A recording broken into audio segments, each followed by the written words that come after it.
momento já sabemos que haverá um debate marcado para a próxima semana. Fica aquém das suas expectativas, que queria 3.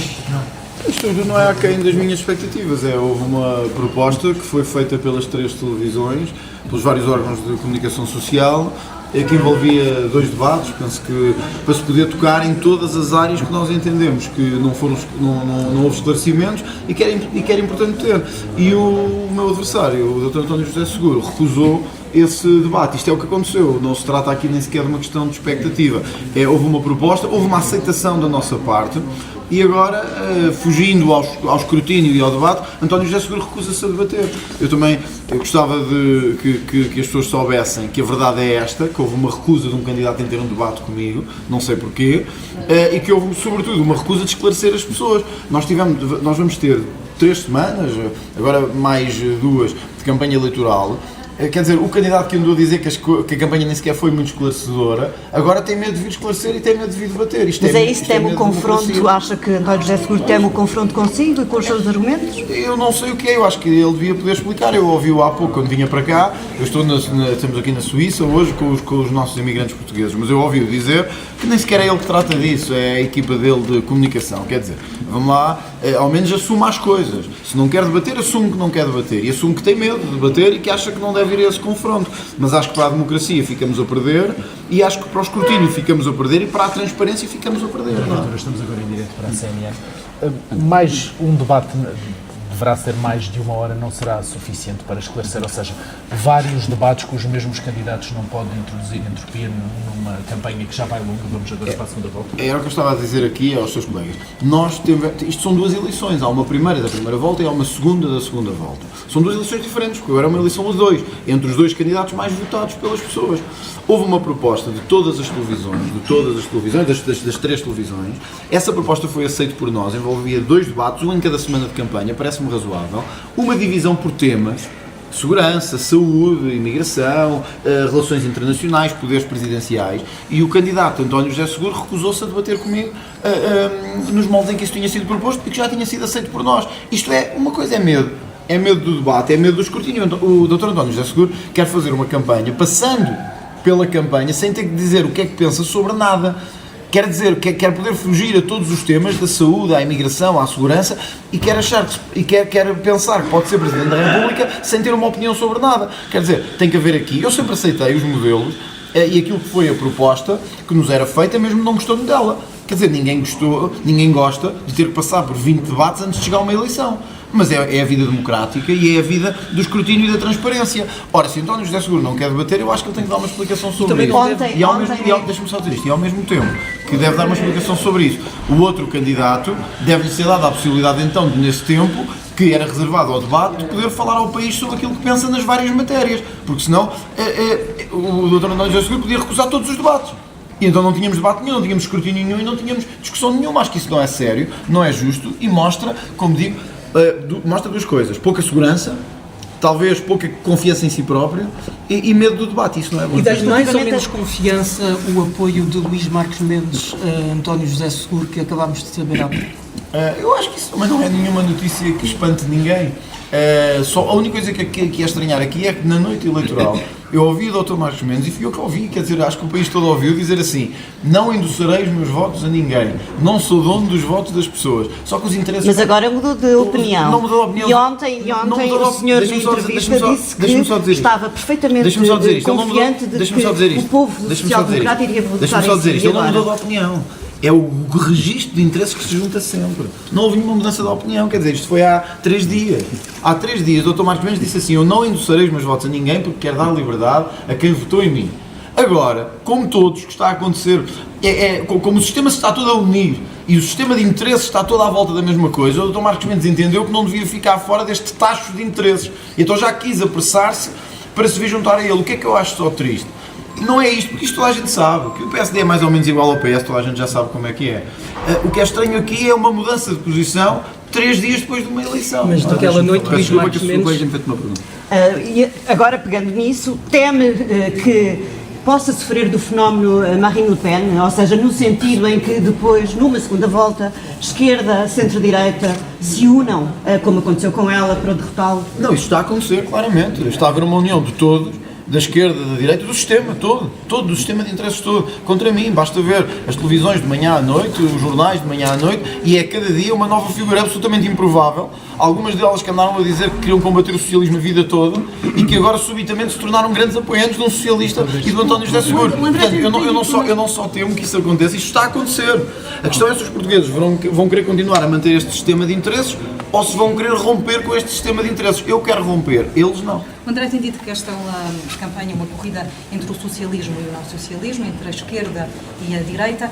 Quando vemos nos últimos dias nas redes sociais muitos comentários e muitas figuras a dizer que é uma decisão entre a democracia e o regresso do fascismo, o que é que sente a ler este tipo de discurso e o que é que diria a essas pessoas?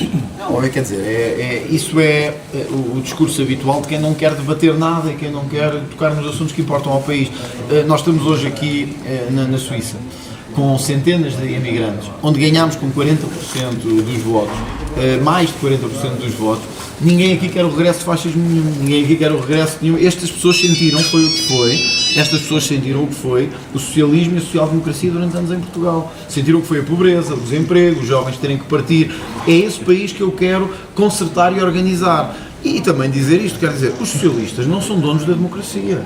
A ideia é que se votar num candidato que não seja socialista ou social-democrata rompe com a democracia, é sinal de que há donos da democracia em Portugal. Não há donos da democracia em Portugal. Se o povo votou em mim para estar na segunda volta, nós temos tanto o direito de estar nessa segunda volta como qualquer candidato socialista ou social-democrata. A questão é que eles não querem proteger a democracia. Eles querem proteger a democracia de interesses que eles criaram em 50 anos e da qual não querem sair. Eles querem proteger o sistema de corrupção de 50 anos, querem proteger... É por isso que PS e PSD estão com tanto medo que eu ganho, porque sabem que esse sistema vai ser posto a nu. E é essa a verdadeira razão, não há outra, não há nenhuma democracia aqui em causa. Há um sistema de interesses em causa. Deixa-me falar sobre o esclarecimento que eu gostava de ter da sua parte. Durante a campanha criticou muito o aparecimento do Primeiro-Ministro na campanha de Luís Marques Mendes. Ouvimos agora, ontem, creio eu, no debate quinzenal, o seu líder parlamentar pedir um esclarecimento direto ao Primeiro-Ministro sobre quem apoia. Em que é que ficamos? Eu acho que quer ou não eu acho que isso, o Primeiro-Ministro acho que isso ficou claro, nas eleições presidenciais? Acho que isso ficou claro, quer nas minhas palavras, quer nas do líder parlamentar. Eu disse durante a campanha que isto era uma questão de consciência. Mais do que de responsabilidade, era uma questão de consciência, que é, perante um cenário agora materializado, há uma segunda volta entre um socialista e um não socialista, há uma disputa de um espaço socialista com um espaço não socialista, há uma disputa entre um espaço com quem o atual Primeiro-Ministro teve acordos em matérias fundamentais, que não foi com o Partido Socialista. Em matérias fundamentais foi com o Chega, em matéria de imigração, em matéria de nacionalidade, em matéria de impostos, em matéria de IRC, em matéria de IRS jovem. Isto não é uma questão de querer Luís Montenegro. Eu estou aqui sozinho, e estou aqui com os meus companheiros de partido e de candidatura junto dos imigrantes. Esta é só uma questão para mostrar ou não se aquilo que nós andamos a dizer há anos é verdade, que afinal PS e PSD são a mesma coisa. Porque quando chega ao fim do dia, e agora há uma escolha claríssima a fazer, entre um espaço socialista e não socialista, com um Primeiro-Ministro que fez acordos connosco em várias matérias. Então, quer dizer, eu antes das eleições disse que tudo farei, se não for à segunda volta, para evitar que um Presidente Socialista ganhe as eleições. Porque é que os outros não fazem o mesmo? Só por uma coisa, por mesquinhez, por egoísmo e por ódio pessoal. É a única coisa. Porque, quer dizer, ou estamos juntos a combater aquilo que achamos que não deve voltar para o país, que é o socialismo, ou então, francamente, estão só a encenar. E eu sempre suspeitei que eles estão só a encenar. Que ele, na verdade, ao fim do dia é a mesma coisa, entre PS e PSD. E agora isso vai ficar claro. O que me espantou, isso sim espantou-me, mais do que PS e PSD, que eu sempre vi que são a mesma coisa, é o CDS e a Iniciativa Liberal a correrem para este tacho também. Quer dizer, é absolutamente devastador ver como, na verdade, não há espaço não socialista em Portugal para o lado Chega. O único espaço não socialista, o único espaço que não se revê neste tipo de sistema é o Chega e é esta candidatura. Acho que isso vai ficar claro. Mas assim, você acha que os portugueses não pensam por si próprios e que vão atrás desses líderes? É isso acho que tem os também? portugueses não querem mais socialismo em Portugal, por isso é que derrotaram o socialismo nas últimas eleições legislativas. Então não há nada a temer. Acho que não há a apelar às pessoas para, se não quiserem voltar a esse passado tenebroso, de jovens a ter que emigrar, de caos na saúde, de pensões baixas, de corrupção, de um governo que caiu por suspeitas de corrupção, então que diabo, não podemos voltar a esse passado. Então é preciso sair de casa e votar. Então quer dizer, não podemos andar o ano inteiro a dizer somos contra a corrupção, somos contra a corrupção, somos contra a corrupção, mas votamos no PS. Quer dizer, isto não é compatível, meus caros, não é possível. Se queremos romper, temos que romper agora. Tá? Não tem Permita-me acusado o jornalismo de alguma parcialidade pelas perguntas que foram feitas sobre o grupo 1143. Disse também que não tinha informações sobre os 3 detidos que já estiveram nas listas do Chega. Já teve a oportunidade de recolher alguma informação nesse sentido? Quer-se demarcar deste movimento? Claro, eu sou contra todos os movimentos de violência. O que eu disse foi que, ainda hoje, nós vimos isso, o Partido Socialista teve um ex-militante também detido. Ora, eu vi há bocado, que está preso, aliás. Ora, eu vi há bocado o António José Seguro e ninguém lhe perguntou isso. É isso que eu disse, eu não estava a falar de mais nada, estava a falar precisamente deste enviesamento quando o jornalismo deixa de ser jornalismo e passa a ser ativismo. Que é o António José Seguro hoje, ninguém lhe perguntou sobre isso. Não sei se já perguntaram agora ou não, mas até há 10 minutos atrás ninguém tinha perguntado. Não tenho que responder pelo seu trabalho, eu teria virar a agulha, já deve ter. Não, mas deixa-me só para que isto fique claro. Vocês fazem o vosso trabalho, mas é importante que este trabalho também seja feito respeitando o pluralismo e a igualdade entre candidaturas e não atacando uma e protegendo outra. A toda a hora a dizer eu acho que isto tem que ser aberto. Era a abertura de inquéritos. Eu já tinha ido a julgamento de certeza, porque é muito mais rápido sempre do que para os outros todos. E tinha sido. Viram alguma imprensa a falar disso? Muito pouca. Foi uma notícia ou outra, quase nada. Não lhes interessa falar disto. Ora, assim não é imprensa, assim não se chama imprensa. Assim é o braço armado do sistema. E isso não é o trabalho que a imprensa deve ter. A imprensa deve transmitir direitos. Finalmente. Espero que isso mude e acho que está a mudar alguma coisa e tenho esperança que as coisas melhorem. Sobre os ciganos, independentemente de ir a tribunal ou não, de facto, bem, temos que dizer uma coisa. Eu nunca vi os ciganos tão mobilizados como estão agora para fazer qualquer coisa. Eu tinha a ideia que eles só se mobilizavam para subsídios, mas não. Também se mobilizam para vir atrás de mim, para andar sempre a bom processo. E agora até já vão ao tribunal, põem processos, etc. Eu recebi 40 ameaças. 40 ameaças. Sim, essa é uma parte séria. De facto, tem havido ameaças muito sérias sobre mim, sobre os elementos da campanha da comunidade cigana. Também as autoridades estão a fazer esse trabalho e esse acompanhamento. Algumas das ameaças são abertas, são veladas, são públicas, outras não são. Mas mostra bem a comunidade, o tipo de comunidade padrão que se habituou a viver em Portugal e que muita responsabilidade é nossa. Isto é, quando se sentem ameaçados nesses tais privilégios que se habituaram a viver, nos subsídios, nas escolas, etc., as habitações municipais são um exemplo. Eu, quando estava em Lourdes, como vereador, tive a oportunidade de ver isso. A estratégia era-lhes dada uma casa municipal, ocupavam uma, começavam a estragar tudo, os elevadores, as escadas, as portas, tudo. Faziam um inferno a toda a gente que lá vivia. Cá embaixo, no primeiro andar, no segundo, barulho até às tantas da noite, porque a maior parte não trabalha, portanto também podem ficar até às tantas da noite a fazer festas, ficavam assim. Ao fim do ano, o que acontecia? A maior parte das pessoas queria se ir embora. Iam-se embora e deixavam as casas vazias, eles ocupavam o prédio todo. Não pagavam rendas, uma coisa absolutamente assustadora. As escolas, os pais queriam tirar os miúdos todos da escola, porque era um horror viver todos os dias com violência, com bullying, com ataques, com assaltos, etc. Esta é a realidade. A outra coisa é a realidade paralela em que o país quer viver. Eu acho que nós temos alguma culpa nisto. Isto não tem tanto que isto diz mais sobre nós do que sobre os ciganos. Sobre os ciganos diz uma coisa, que em 500 anos não se conseguiram integrar. Então, é que não estão cá há 20, como alguns, nem há 10, como alguns chegaram agora. Os ciganos estão em Portugal há 500 anos. Não há nenhuma razão. Não há nenhuma razão para que eles continuem a casar meninas com 12 anos, para que não trabalhem, para que as mulheres não tenham direitos. E também sobre nós. Enquanto estava a fazer a pergunta, eu lembrei-me de 3 coisas que tive a possibilidade de ver nestes últimos dias.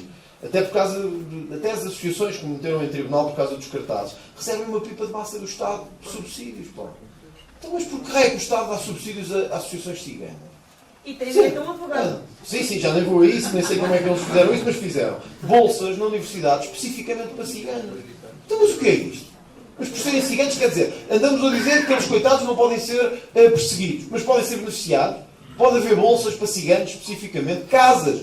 Há câmaras municipais que publicam nos editais, o caso de Amarante foi um que eu publiquei, publicam a construção de casas para ciganos. Mas o que é isso? Mas não há para nós jovens. Mas depois não há para a maioria comum, para os jovens, não há para as mulheres solteiras, não há para as solteiras, não há para ciganos. Isso diz mais de nós também, porque nós é que permitimos isto chegar a este ponto. Estava a dizer que a criminalidade aumentou muito. Eu conheço polícias que me dizem mesmo assim, Dr. André, não vale a pena atuar, porque nós é que vamos ter problema. Nós, se atuamos sobre um cigano qualquer, vamos ter problemas. Vai ser problemas com o Tribunal, vai ser problemas com a Câmara Municipal, vai ser processos disciplinares na administração interna, e então não vale a pena porque eles fazem o que querem. Ora, Isto também diz muito sobre o país que construímos. Eles têm mais armas que a polícia. Claro, para além disso, nós vimos aquelas imagens de pessoas a disparar no fim de ano. Não sei se já foram presos ou não. Quer dizer, é inconcebível. Olha, eu vou-vos dizer isto. Qualquer um de vocês que aqui está hoje, neste evento, todos, se fôssemos vistos num vídeo a disparar uma arma de guerra no meio da nossa rua, já estávamos presos. Mas os gigantes ainda estão à solta. Quer dizer, é neste país de divisão que nós também permitimos que isto chegasse a este ponto. E eu não vou ter dúvidas. Eu, como Presidente da República, aliás, esse é um trabalho que o Presidente pode fazer e não repetir as figuras tristes do bairro da Jamaica que o Dr. Marcelo Rebelo de Sousa fez. Eu vou estar ao lado das forças de segurança. E os ciganos, quer gostem ou não, vão ter mesmo que cumprir a lei.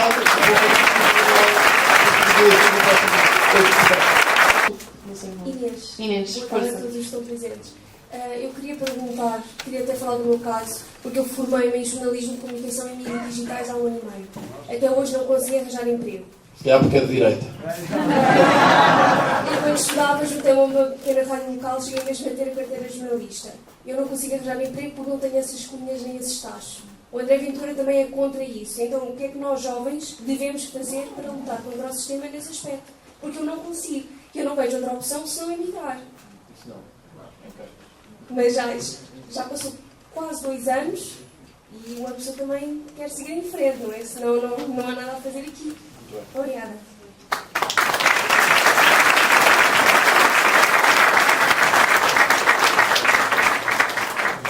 Eu faço vai na mesma linha da última, que é qual é a opinião do Dr. André para este problema que os jovens vêm enfrentar diariamente? Porque os jovens vão continuar os seus estudos, fazem a licenciatura, fazem o mestrado, até se calhar um doutoramento, só que depois vêm-se obrigados a sair do país. E, no fundo, vemos um país que investe nos jovens e que são os mais formados da Europa, ou se calhar até digo mesmo do mundo, só que são obrigados a ir para os grandes tubarões da Europa, abandonar o país que os viu crescer, abandonar o seu cotidiano, a sua família, as suas culturas. No fundo, eu acho, qual é a esperança que podemos dar a estes jovens? Eu acho que não é o seguro que nos vai dar esperança. Seguramente que não. Exatamente, seguramente que não. A pergunta é essa, obrigado.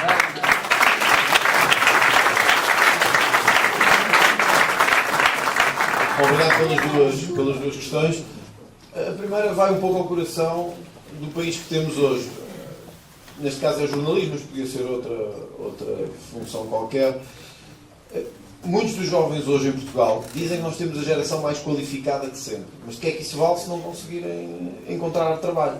Se não conseguirem encontrar onde possam colocar essa formação? Quer dizer, demos aos jovens a possibilidade de estudarem, de se formarem, isso é bom, mas depois não criámos um mercado que correspondesse a essas necessidades e que correspondesse a essa formação. E então acontece aquilo que eu estava a dizer no início. Formamos-nos em jornalismo, em direito, em engenharia, em tecnologia, em economia, em gestão, e vamos enriquecer outros países com isso. Estava a dizer no fim que se não encontrar vai emigrar. Tenho a certeza que não o faz por querer e tenho a certeza que não o faz com gosto. Falo porque é a última opção que tem para evitar isso. E se calhar também, falou das cunhas e dos conluios, é muito por isso. É por isso e por um país que não conseguiu construir uma economia que correspondesse verdadeiramente àquilo que hoje se faz na Europa de melhor. Nós importámos o pior da Europa e não importámos o melhor que devíamos ter importado. Vamos por partes. Primeiro, a cultura de cunhas e compadrio cá em Portugal é terrível, é terrível. Ainda agora nisto das CCDRs é uma coisa diferente, mas mostra bem este exemplo. O PS e o PSD têm uma série de autarcas de presidentes de Câmara a acabar os mandatos nas câmaras. E muitos deles iam ficar sem emprego, porque estavam a acabar mandatos e não podiam renovar. Então criaram-se lugares nas CCDRs, as Comissões de Desenvolvimento Regional, só para colocar estas pessoas. Alguns deles estão em final de mandato. Reparem que a ânsia, o descaramento é tanto que havia um número de vice-presidentes estabelecido. Mas como precisavam de pôr mais taxos, aumentaram 25 cargos de vice-presidente das CCDRs só para distribuir estas pessoas. Perguntam, o que é que isto tem a ver comigo que acabei um curso e que não encontro trabalho? Tudo. Porque enquanto continuarmos com uma cultura de distribuir o dinheiro todo para alimentar as clientelas, nós não o vamos ter para ter uma economia vibrante e forte. Eu sei que muita gente não compreende o passo de um para o outro, mas tem tudo a ver. Enquanto o nosso grande investimento, enquanto a nossa grande despesa for o Estado, as clientelas do Estado e o peso do Estado, nós não vamos conseguir que um jovem que acaba o curso de jornalismo, de engenharia, de gestão, tenha um salário correspondente com o que quer. Hoje, quer dizer, um jovem como a jovem que me fez a questão, acaba o curso, fez Erasmus, imagino, fez Erasmus, em Itália, em França, na Alemanha, viu com os seus olhos quanto é que ganha um colega seu que está na mesma situação, que acaba um curso e que de repente vai e ganha 3.000 euros ou 3.500. E depois dizem-lhe, quando acaba aqui o curso, que vai ganhar 1.200, ou que vai ganhar 1.300, ou menos. Ora, um jovem português que fala línguas, que foi treinado e enriquecido na melhor formação, com línguas, com mundividência, com uma cultura transversal, com capacidade, pensa, o que é que eu fico aqui a fazer? Tudo isto acontece também por duas coisas, não tenham dúvidas. É verdade que nós temos uma cultura empresarial que aposta pouco na melhoria da formação e na qualificação. Isso é uma evidência. Mas também temos o outro lado. Conheço muitos empresários que me dizem, Dr. André, eu gostava de aumentar salários e de aumentar o investimento em tecnologia, mas o Estado leva-me o dinheiro todo. E se nós olharmos para a parcela de impostos que o Estado leva, é de facto gritante. Porque não é só os impostos sobre o rendimento direto, as tributações autónomas, a segurança social, o pagamento do IVA. Hoje, a maior parte dos empresários não consegue contratar nem pagar salários. Resultado, os jovens, que não querem ficar à sombra do Estado, porque a mentalidade hoje já não é, olha, tenta arranjar um emprego à sombra do Estado e fica a vida toda. As pessoas querem ter carreira, querem ter um salário que lhes dê minimamente para ter uma vida decente, querem poder ter filhos, querem poder ter uma casa. E não conseguem isso. Enquanto não resolvemos este problema de dessufocar as empresas e de evitar que o dinheiro seja todo para o Estado, que já sabemos, ouçam, e isto aplica-se, eu diria o mesmo se o Chega vier a chegar ao Governo, se for eu eleito Presidente da República, nós temos que ser frontais com as pessoas. O Estado é um mau gestor. O Estado é um mau gestor. É mau gestor porque se deixa influenciar e é permeável à influência política. E por isso, em vez do dinheiro estar a circular entre os gabinetes, entre mais observatórios, institutos, associações, sejam do que for, nós devíamos colocar este dinheiro, este produto, esta parte do produto interno bruto, a permitir que haja empregos e que haja salários. Enquanto não fizermos isto, nós não vamos conseguir resolver o problema. Dizer que se vai resolver o problema com uma assinatura no dia a seguir, estão a enganá-la. E enquanto o Estado não nos ajuda, o que é que nós fazemos? Ou depois há uma outra dimensão, é que o Estado, para além de não vos permitir chegar ao mercado de trabalho, diz-vos simplesmente, fiquem à vossa sorte e façam o que quiserem. Vocês não beneficiam da cultura de subsídio à dependência que outros podem beneficiar, porque são dessas minorias. O que é que podem fazer? Eu acho que um dirigente político nunca deve, e eu nunca o farei, dizer para emigrarem. Eu devo dizer o contrário. É, fiquem. E também tenho que vos dar uma resta de esperança. Eu não sei o que é que vai acontecer, nenhum de nós sabe. Mas eu tenho encontrado muitos jovens pelo país todo, que sobretudo os mais jovens é que sentem ainda esta questão de vou-me embora ou não vou embora, e muitos até a chorar vêm ter comigo a dizer, olha, eu vou emigrar com a minha mulher no próximo mês. Encontramos isso muito na primeira volta da campanha, e eu tenho-lhes dito isto, e é o mesmo que lhe digo assim. Só falta mais um bocado. É isso. Acreditem que isto está quase a acontecer e que a minha tarefa mais importante, não há outra mais importante, as minhas duas tarefas mais importantes enquanto político, eu de uma vez até usei a expressão, a minha missão só estará concluída quando eu conseguir duas coisas. Trazer todos os que estão lá fora de volta para Portugal, mas ao mesmo tempo garanta que vocês nunca mais têm que ir para outro país em busca de oportunidades. Eu peço-vos que acreditem nisso, porque essa mudança está quase a acontecer. E enquanto isto não acontecer, nós vamos continuar a tentar influenciar o rumo da governação para garantir que há essas oportunidades e que essas oportunidades aparecem. Se puder e se conseguir, não emigre, não vá embora. Acredito que nós estamos quase a mudar a vida. Então, aos jovens, e é aquilo que temos que fazer. Eu comecei a minha intervenção esta noite por dizer que há um oceano, que há um mundo de diferenças entre mim e o meu opositor. Mas nós temos que colocar isto no centro do debate político. Eu posso lhe dar esta garantia. Não sei ainda se o meu adversário vai aceitar debates ou não, parece que ele não está muito com essa vontade, mas de uma forma ou de outra teremos que nos confrontar, nem que eu vá ter com ele, não sei qualquer, então aí, nem que nós, bem, se ele não aceitar debates, então teremos que cruzar campanhas em alguns sítios. É ver para onde é que ele vai e nós vamos lá também para poder falar com ele. A garantia que vos dou é que nestas questões a que me referia, do encontrar o primeiro emprego, nas questões dos impostos, o IRS jovem, o Governo fala muito do IRS jovem, mas fomos nós que conseguimos verdadeiramente levar a cabo este IRS jovem. Os apoios à habitação que temos hoje para os jovens e que garantem a possibilidade de constituir família e ter uma habitação, tudo isso foi feito já por nós. o que eu vos garanto e o que eu vos prometo é que eu vou colocar este tema como prioritário na campanha eleitoral. E quer de um lado, quer do outro, nós vamos ter que discutir os jovens. Porque é verdade, nós temos um problema de pensões baixas em Portugal. Isso é uma evidência. Mas o nosso futuro está aqui. O nosso futuro está em não deixarmos que os jovens de Portugal estejam a partir para outros locais e estejamos a importar o terceiro mundo cá para dentro. Nós tornamos o terceiro mundo quando importamos o terceiro mundo. Ora, nós não devemos importar o terceiro mundo. Nós, para acabarmos com a conversa de pois, mas precisamos de mão de obra, pois, mas precisamos de gente qualificada, pois, mas não temos ninguém para trabalhar. Então nós temos que garantir que os nossos jovens têm trabalho, mas que ele é bem pago. No dia em que fizerem isso, se calhar precisamos de menos imigração e podemos ter mais jovens.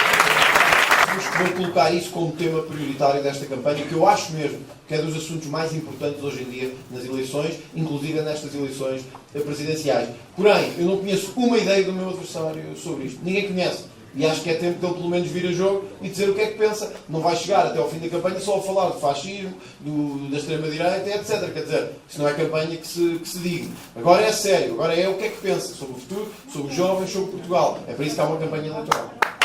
Eu gostaria de saber o que é que poderá fazer a respeito sobre os jovens que agora querem se tornar independentes e sair das casas dos pais, sendo que agora as habitações estão a ser profundamente ocupadas pelos imigrantes ilegais e às vezes em excesso, como podemos saber e como todos sabem, pode haver 15 pessoas numa casa. Eu gostaria de saber a sua opinião quanto a isso. Fazer a minha pergunta, queria contar uma situação. Eu sou estudante de Direito do primeiro ano na Universidade Católica e tivemos uma situação na nossa aula de Fundamentos de Direito Público em que o nosso professor tomou a liberdade, enquanto que tinha sido imparcial o ano inteiro e nunca tinha dado a matéria sem dar qualquer tipo de exemplo atual de Portugal. Quando chegámos à aula em que tivemos a aprender sobre o populismo e a democracia sobre ameaça e não sei o quê, tivemos 2h30 do nosso professor, em vez de dar aula, a explicar como é que André Ventura era populista e chatemente mau. Professor Raul Relvas Moreira, acredito que seja o nome dele. E depois, para além disso, temos os colegas. Nós temos os colegas, que pronto, eu sou uma das únicas pessoas, acredito eu, ou pelo menos que se manifeste que seja do Chega na minha turma. Temos os nossos colegas à nossa volta a rirem-se, a dizer: e tu o que é que achas disto? E como é que nós... Não, ainda não. Não faz mal que eu já fiz o exame. Como é que nós nos defendemos disto? Porque na realidade depois sentimos estamos a ser gozados, estamos ali em minoria e que pronto, podemos ficar com uma nota pior se dissermos alguma coisa. E agora a questão do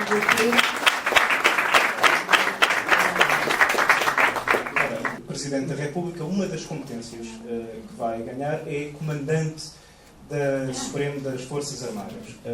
Nesse ponto, acho que toda a gente conhece o estado em que está a componente militar de Portugal, sendo que, apesar de termos um território terrestre limitado, a nossa zona económica exclusiva é das maiores do mundo. Temos um vasto território marítimo. Ora, nesse ponto, sendo que na nossa política externa um dos principais vetores é exatamente esta componente do Atlântico, o que irá fazer para complementar este braço que nos garante a nossa soberania, de forma a conseguirmos defendermos deste mundo que a conjuntura atual é bastante imprevisível. Obrigado.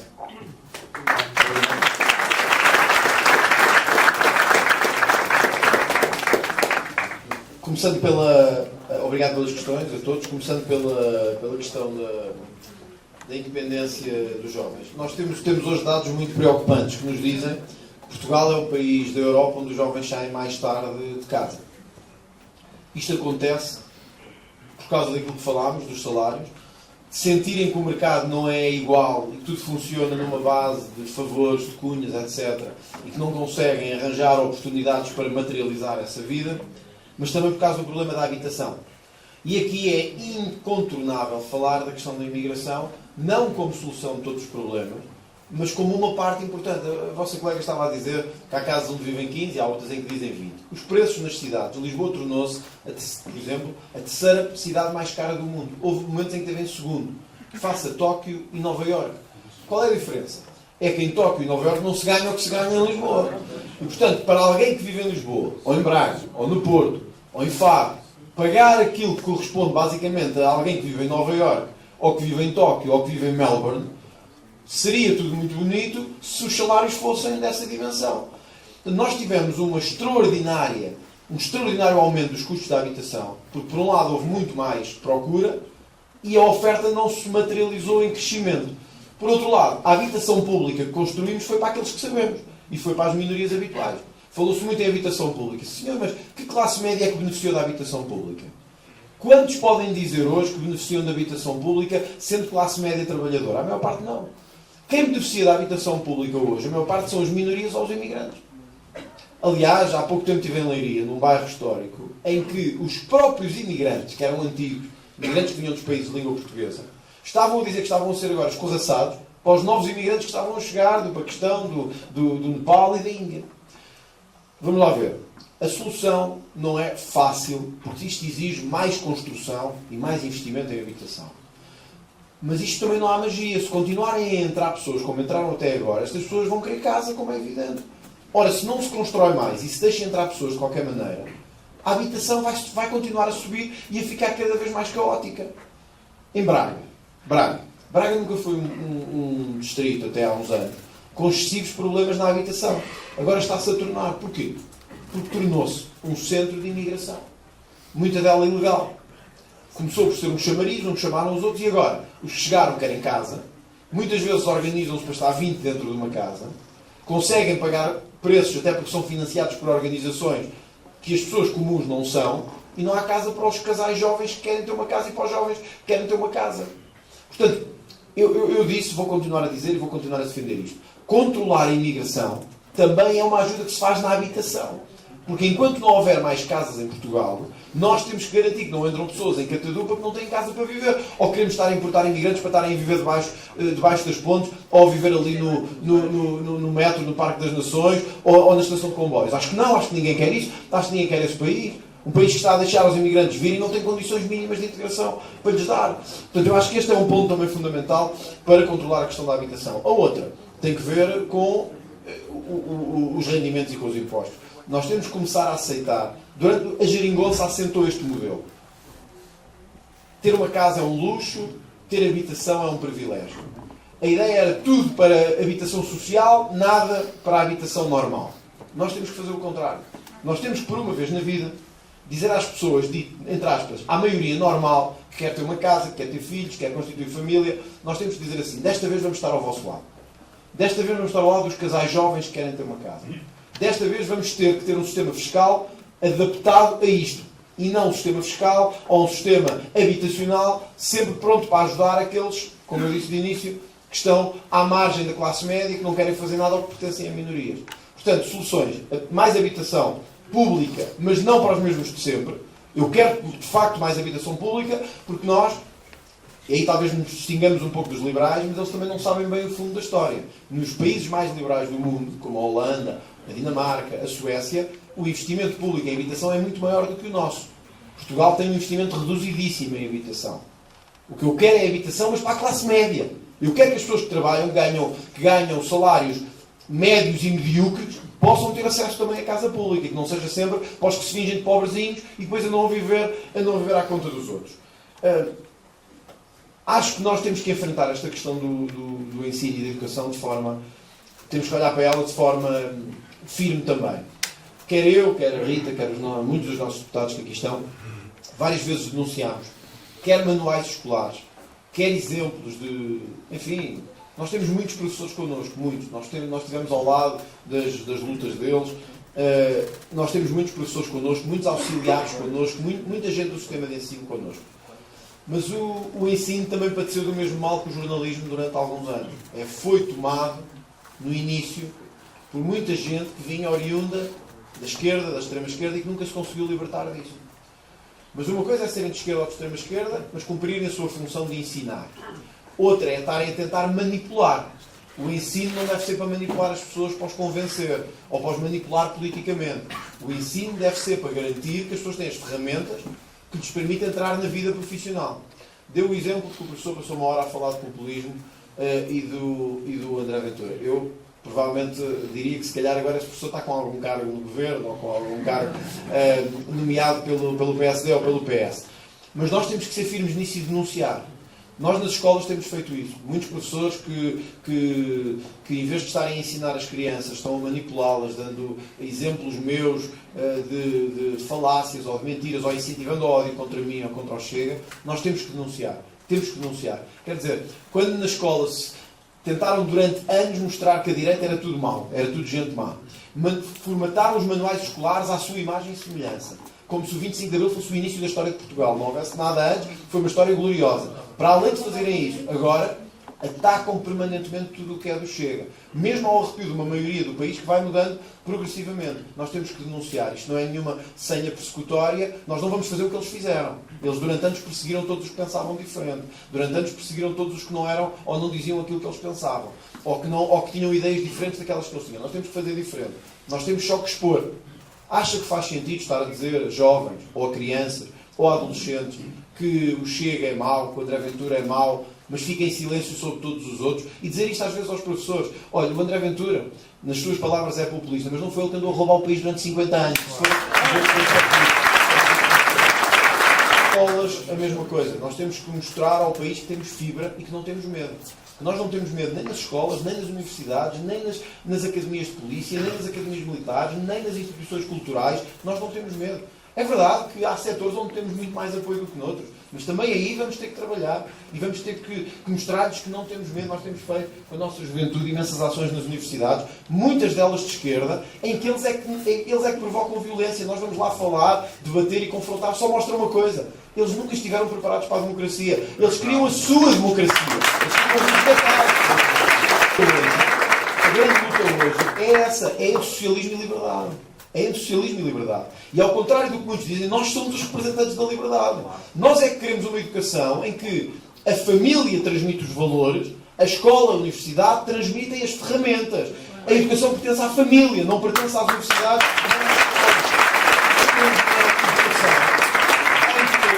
O professor respeita a opinião política do aluno, em que respeita a sua tendência política. Nós queremos uma universidades despidas de nomeações políticas e despidas do habitual, como observatórios, como institutos, tudo feito por nomeações de PS e PSD.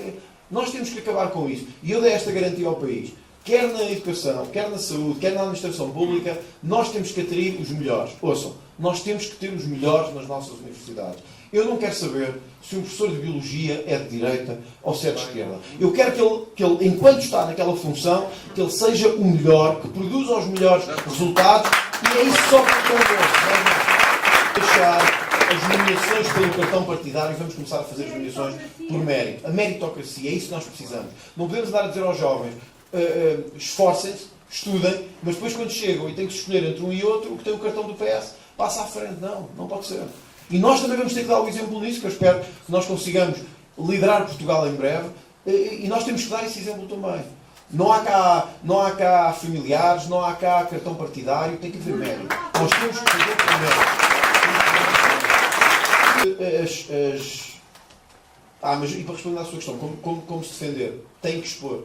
Quando são expostos, perdem logo essa coragem toda tão grande que têm quando estão sozinhos com alunos a tentar manipulá-los. Temos que os expor, porque isso não é ensino, isso não é educação, isso é fraude ao ensino e fraude à educação, isso é tentativa de manipulação, isso é tentativa de endoutrinação. Portanto, nós agora, como partido maioritário, como partido forte na sociedade portuguesa, temos que ter a capacidade de dizer isto, porque nós não passarão e nós temos que deixar claro a questão das Forças Armadas e da defesa. Nós vivemos num mundo absolutamente em transformação, isso é uma evidência. Nós temos que ter Forças Armadas fortes. Eu tive durante os últimos meses várias visitas a estruturas de Forças Armadas, quer bases da Força Aérea, quer do Exército. Nós temos feito alguma melhoria nessa matéria, Nós temos feito algum investimento em algumas áreas, por exemplo, na área tecnológica, na área dos drones, na área do trabalho militar mais subterrâneo. Nós temos tido alguns avanços, mas estamos muito longe do que precisamos. E nós não esperávamos que isto viesse a acontecer na Europa, uma guerra no leste. Não esperávamos que a tensão entre a Europa e os Estados Unidos estivesse no estado em que está, mas temos que ser firmes. O país tem que ter as forças armadas fortes, integradas nas suas alianças, daqueles que são os nossos aliados. E a Europa é o nosso principal polo, neste momento, de defesa e agregador. Nós temos que ser firmes nisso. Eu posso-vos dizer, não é nada secreto, não é nada confidencial, mas enquanto líder do Chega, agora não enquanto candidato presidencial, tive várias conversas com o Primeiro-Ministro sobre a questão da defesa e deixei-lhe este compromisso que eu espero levar a cabo e que espero que quem suceder também, depois na liderança do Chega, possa também levar a cabo. Nós temos que perceber que não é popular fazer investimentos em defesa e em Forças Armadas. Não é popular. É muito mais atrativo fazer na parte social, fazer na habitação, na saúde. E é muito mais agradável. Porém, não há soberania sem defesa. O conceito básico de soberania existe defesa.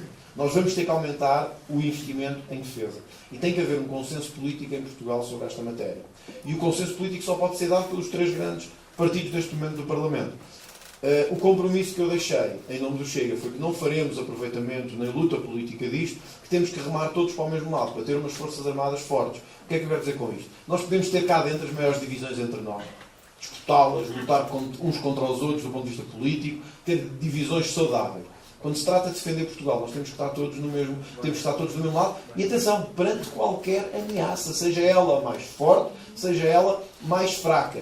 E eu acho que aí devemos conseguir, e todos os candidatos presidenciais deviam tê-lo feito e não o fizeram, deixar garantia que as nossas alianças militares são para manter, nomeadamente o caso da NATO, mesmo que os Estados Unidos venham a tomar outra opção. Portugal tem que ser firme na defesa do seu território, tem que ser firme na defesa dos seus interesses, e temos que ter umas Forças Armadas capazes de atuar, porque o mundo está a mudar muito rápido. Aquilo que parecia impensável há uns anos está a acontecer.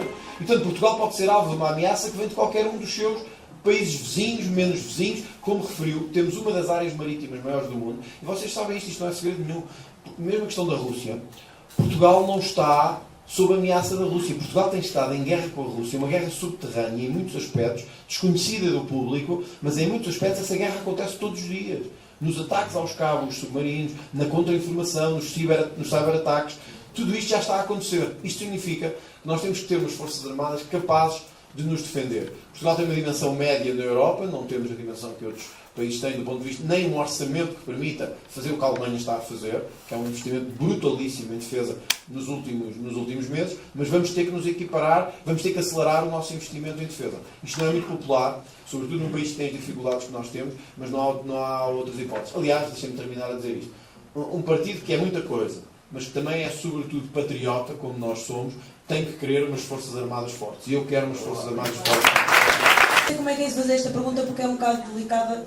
Não, por exemplo, eu tenho 30 anos, fui mãe aos 18, não continuei a estudar porque, infelizmente, a minha mãe nunca teve possibilidades, também foi outra vítima de violência doméstica, e então eu sou do Norte e depois fui para a Leiria, hoje estou em Fátima, hoje sou mãe de 3, já contribuí para a minha natalidade, para os meus meninos, para o bem de Portugal, só que a questão é, eu sei que querem acabar com os subsídios, mas casos como o meu, mãe jovem, solteira, não é? 3 filhos, nestes casos como o meu, poderá haver subsídios, apoios, como é que... Porque eu acho que eu já levei muitas chapadas e muita gente diz-me assim, o André Ventura não quer ajudar o povo, o André Ventura é contra nós, não quer saber de nós para nada e vai cortar tudo. Eu, na minha opinião, eu não vejo dessa forma, até porque eu já li o programa, uma das coisas para nós mães, que é uma coisa boa, eu acho estúpido, aos 5 meses eu tenho que deixar o meu filho numa creche. Acho estúpido porque o primeiro ano de vida é o melhor deles todos e a gente perde, e eu tive que 5 meses tinha o meu filho, porque eu estava sozinha, não tinha como. Podia como... Há um programa, não é? Do apoio à vítima. Mas eu não quero estar a viver às custas dos outros, eu quero estar eu por mim. Eu só precisava de uma casa. Na altura só queria uma casa. E não me deram. fiquei em lista de espera, se eu ainda tivesse a pequenina, estava agora à espera. Quando foi a situação dos ucranianos, vi toda a gente a dar apoio, eu tive zero de apoio. Quando eu cheguei, já contribuí desde os meus 18 anos para Portugal, portanto não sei. Nesses casos de pessoas que realmente precisam, como é que... Eu vou-lhe dar uma resposta, acho que é, porque é muito clara daquilo que nós defendemos. Para quem não entenda. Sim, a pergunta faz todo... E as comunicações também não as passam. A pergunta faz todo o sentido. E passem bem isto. Passem bem isto. Faz todo o sentido. Passaram bem isto. Faz todo o sentido a pergunta, porque vai um pouco ao cerne daquilo que nós queremos. Nós quisemos, de facto, fazer o corte com uma cultura de subsídios. Mas porquê? Porque essa cultura de subsídios está associada, em muitos dos casos, a pessoas que não têm nada a ver com o seu caso. É a pessoas que não querem fazer nada, nem querem nenhuma ajuda para começar nenhuma vida. Querem ficar a vida toda a viver nesta ajuda.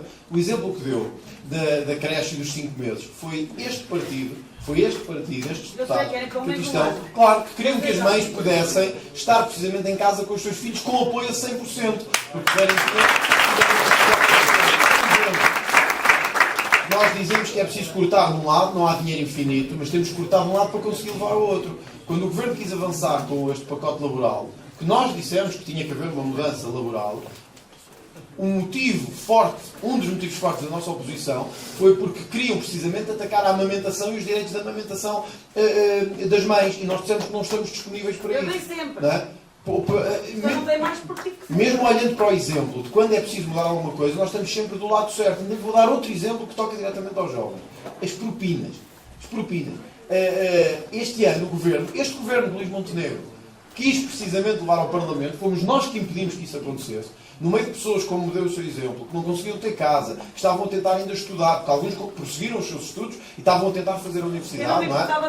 Claro. Estou a dizer, mesmo de outros que seguiram, o Governo queria-lhes aumentar as propinas. Fomos nós, o tal partido mauzão, que estava contra as pessoas, que impedimos essas propinas de aumentar. Portanto, para lhe responder assim indiretamente, a nossa lógica é contra a cultura de subsídio ou dependência, porque quem tem filhos com necessidades especiais, quem é mãe e tem dificuldades ou sofre de violência doméstica, digo-lhe uma coisa, devia ser apoiada o dobro neste país.